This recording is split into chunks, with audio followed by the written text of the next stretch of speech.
కూటమి ప్రభుత్వం అధికారంలోకి వచ్చాక రాష్ట్రాన్ని అప్పుల దారి నుండి అభివృద్ధి వైపు నడిపిస్తుందని ఎమ్మెల్యే పంత నానాజీ తెలిపారు. అభివృద్ధి, సంక్షేమం రెండు సమపాళ్లుగా CM Chandrababu, deputy CM Pawan Kalyan చేసి చూపిస్తున్నారని నానాజీ అన్నారు.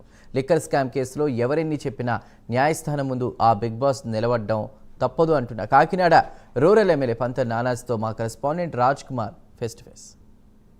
అధికారంలోకి వచ్చినటువంటి తర్వాత ఏదైతే ఎన్నికల్లో ఇచ్చినటువంటి హామీలన్నింటినీ కూడా కూటమి ప్రభుత్వం ఒక్కొక్కటి కూడా నెరవేరుస్తూ వస్తున్నటువంటి పరిస్థితి.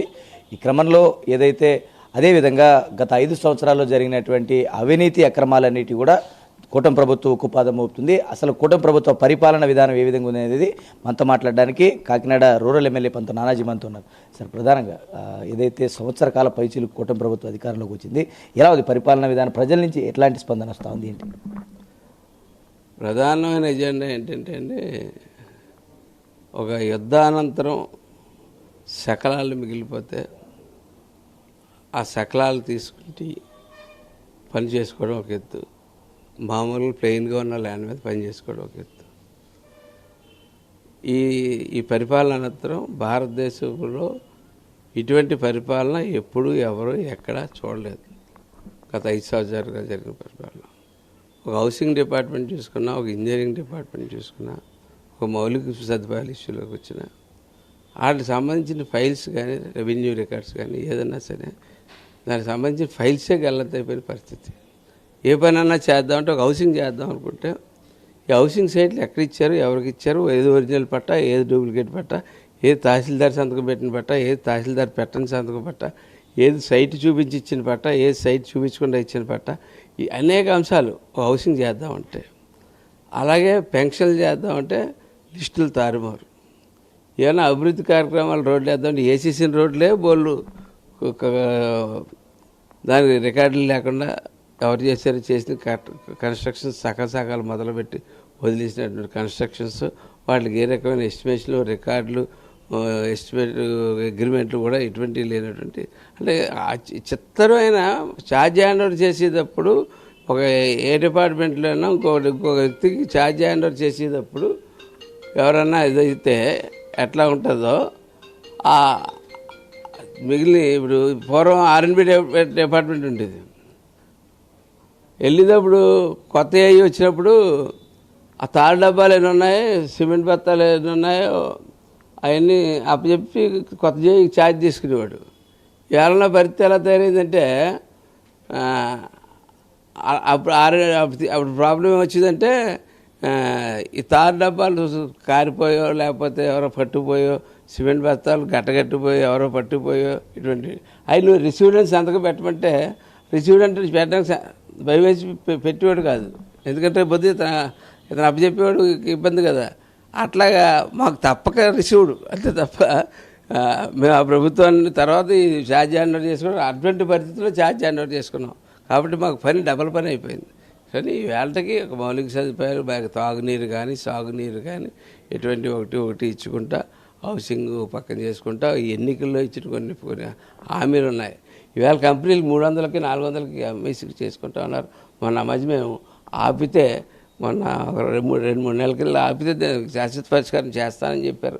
ఇప్పటిదాకా శాశ్వత పరిష్కారం చేయలేదు దానికి. ఎందుకంటే అది ఆపితే కంపెనీలు ఆగిపోతాయి, ఇండస్ట్రీస్ గ్రోత్ ఆగిపోద్ది.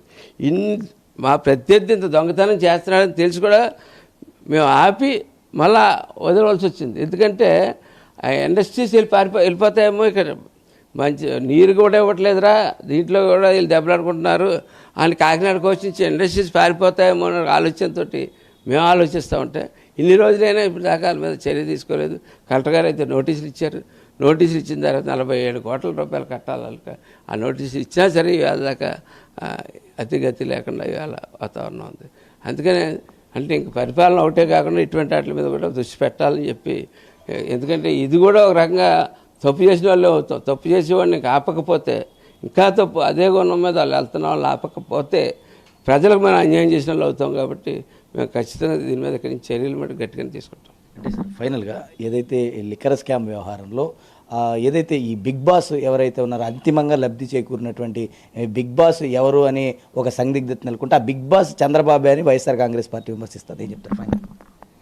ఇప్పుడు కుళాయిలు కట్టి తిట్టుకుంటారు సార్, ఆ టైప్ తయారయ్యారు.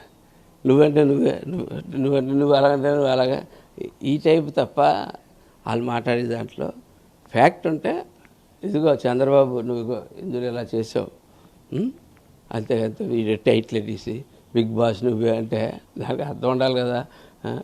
నిజంగా చంద్రబాబు నాయుడు తప్పు చేస్తే నువ్వు చంద్రబాబు నువ్వు ఇలా చేసావు, మేము చెప్తాం కదా నువ్వు ఇలా తప్పు అని చేసావు, నువ్వు ఇచ్చేసావు చూపుతున్నావు, సాక్ష్యాధారాలతో పెడతా ఉన్నాం.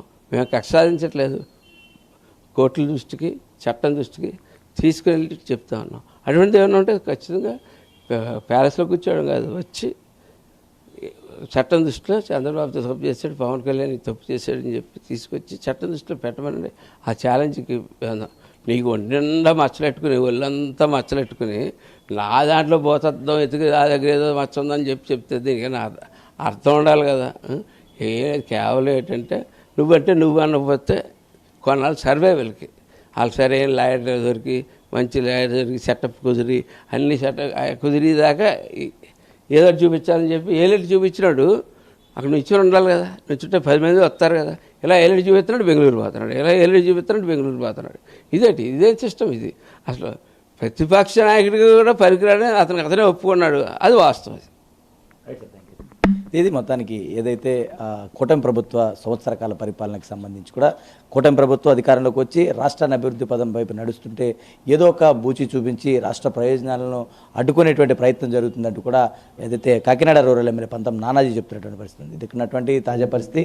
కెమెరా పర్సన్ సురేంద్రతో రాజ్ కుమార్, ప్రైమ్ న్యూస్, మంగళగిరి నుంచి.